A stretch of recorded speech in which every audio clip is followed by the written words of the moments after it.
All right. Now we're going to dive into more about the ad interactions and the ad properties that you can utilize to see your ad activity. Craig, what are they?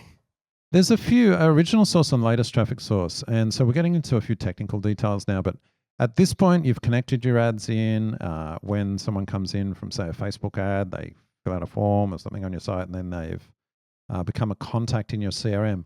Properties on your contact record that you can look at. We've got a list of them in the show notes and in the school course, but I'll just call them out. Original source type, original source data one. That was originally called original drill down one. They rename these properties from time to time, but if you've been using HubSpot for a while, you'll look for original drill down one and drill down two, but they're actually called original source data one and data two now. Those three, original source type, data one and data two, are probably the main three that you'll want to look at. That tells you everything. Did they come from Facebook? Where was it paid? Was it organic? And then there's also other properties, latest traffic source, drill down one, drill down two. They haven't renamed those ones. And they're actually as good as well, because if there's only been one interaction so far, they'll both be the same. So latest traffic source will actually be the same as original source type. And those properties, there's a bunch of others, conversion pages and all those kinds of things. And I think one of the things I wanted to call out is and we've got examples in the show notes here of one that's paid social, but also we've got others. We'll talk about this at the end, when things get misattributed. And sometimes you see things come through on organic social. It'll turn up as a source type of social media when it's actually paid social. I'll talk about how that happens. It's really important. Yeah. For attribution reporting. All right. The next we're going to talk about viewing ad activity in your timeline. Now, if you're very good with filtering your timeline, it is one of those, it's actually one of the first things you'll see in the contact activity. And so often we will toggle that on and off if we want to see how many ad interactions have taken place with a contact. And it's a great place to look. So often the ones we look at, if we're in the activity timeline, will be page views, form submissions, and ads activity, because that kind of tells us a story of what's going on. So if you want to get a clear perspective, just have those three things turned on as a start, and when you're looking at a contact activity timeline. Got a really good screenshot here in the show notes, and you'll see this if you're on YouTube as well. But for listeners, I'll just explain. The wonderful thing about the timeline is it can tell you and you can see all the different ad interactions. So I've got an example here where they came in, they clicked on ads, viewed pages, and it wasn't actually until I think a day later that they filled out the form submission. And so then you can see, because they were cookied, you see all of that data actually 5 days later before they filled out the form. So you actually see them click on 4 different ads and view pages, and then it's not till 5 days later they actually come back and fill out a form. And so just being able to see that level of activity in the timeline is really valuable. All right, so let's move on to using ads activity in HubSpot. Now, one of the things that Craig and myself love to do is we create a separate property panel section that you can utilize. And so you can add all of the sources in there, all the properties, and you can view them. And it's really nice to see them because it gives you a good understanding. And another thing I like to do, Craig, and I know you do too, is that if you've got the latest source property and you're on the left-hand side of the record, you can click details and you can see how many times it changed. You can see if they've looked at multiple ads or they've come through organic search. It gives you a really good perspective on someone's journey just from a source perspective. Oh, that's a great tip. Yeah. Exactly. So have it on the left-hand panel. It is like gold to people, to salespeople especially, right? They get to see and understand we're paying for advertising and how valuable it is, because you can really pinpoint. Like in your example, you've said like someone's actually downloaded a campaign guide, right? So that's really useful. We know they came from LinkedIn. It probably cost a bit of money because LinkedIn is not cheap.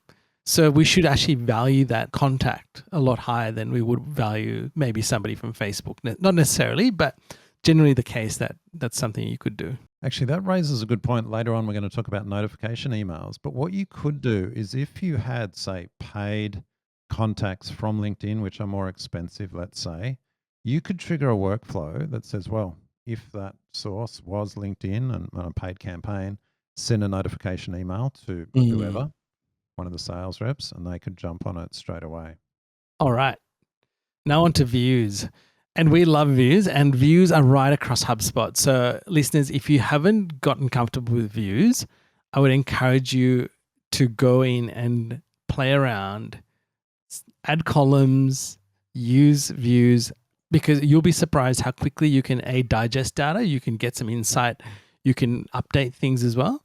So it's a really great way to utilize them. But Craig, in this example that we're talking about, we have added in the original source type and the data fields into the view by doing a filter. Yep, correct. So we've set the columns and then we've set a filter just to be on paid social, for example, and save that as a view. Of course, you can have, I don't know, is there a limit to views? You can have hundreds. I'm sure there is a limit somewhere, Yeah. Craig.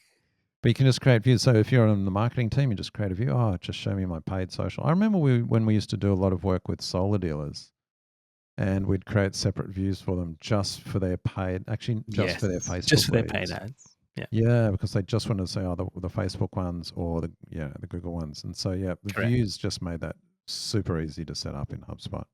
All right. The next thing is simple lists. It's not only views, but there's lists that you can create. Well, what's the difference between lists and views? Worth just refreshing our memories on that. Typically, the point I make is that lists are more powerful. You can do association, joins, and things like that, but you can also use different operators. So you might have a simple list, which is very similar to what you could do in a view. Show me any contacts of paid search or paid social. But then when it comes to advanced lists, you can actually do has ever been filters. I don't think you can do that in views. Have they rolled that out in views yet? I don't think No, so. you can't. So what's the advantage of this? You can actually say, show me contacts where the latest traffic source has ever been any of paid search or paid social. What's the difference? Well, their latest traffic source, they might have come from an email or from some other source. And so then you're like, well, how do I find the contacts that came via an ad, not at the start, but halfway along their journey with us? And that's where lists are really powerful.